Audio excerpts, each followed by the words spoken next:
Good evening, I'm Juan Fernandez. And I'm Pat Harvey. And there's a new push tonight to stop speeders with automatic speeding ticket cameras across California. Right now, they're illegal. But some state lawmakers want to change that, and tonight they have a new ally, a Boyle Heights teen who was recently mowed down and lost a leg. Well, KCAL News political reporter Tom Wade is live in Boyle Heights right now with more. Tom?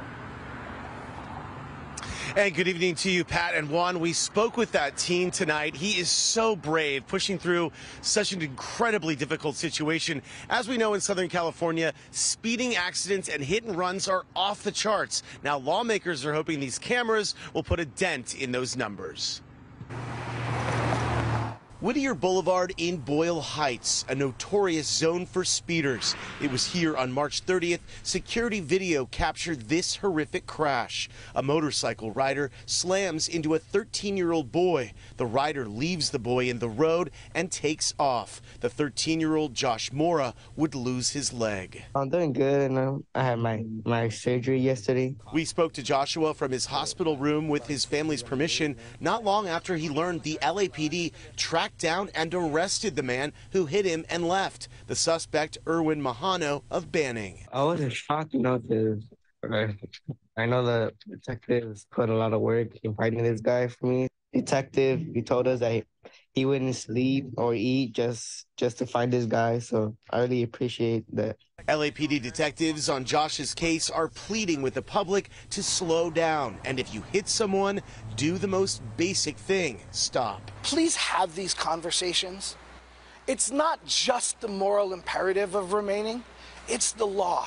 It's a hit and run like Josh's case and countless others across Southern California and the state that prompted state lawmakers to introduce legislation that would allow the installation of traffic safety cameras on dangerous roads. The cameras would ticket speeding drivers after a warning. Burbank Assemblymember Laura Friedman is a co-sponsor of the bill. This is the third year that I've authored a bill about speed enforcement.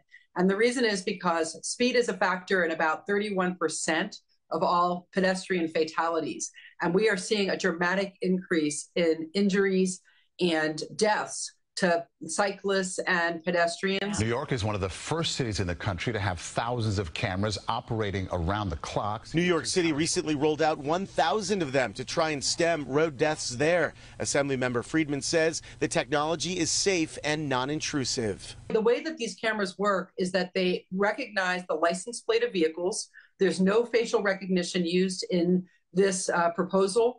It's only the car that's recognized. It goes to the car just like a parking ticket, and it's a nominal fee as opposed to the hundreds of dollars you could get for a speeding ticket that's given to you by an officer. For severely injured victims of speeding drivers like Josh, the cameras sound like a step in the right direction. I think that'll be helpful for the community, just in case there's another accident like mine or any other accident that happens. The bill will get a hearing on April 17th, so very close to now. As far as any opposition, we reached out to Republican lawmakers. As of right now, a spokesperson says they have not taken a position on the bill. Reporting live in Boyle Heights, I'm Tom Waite, KCAL News.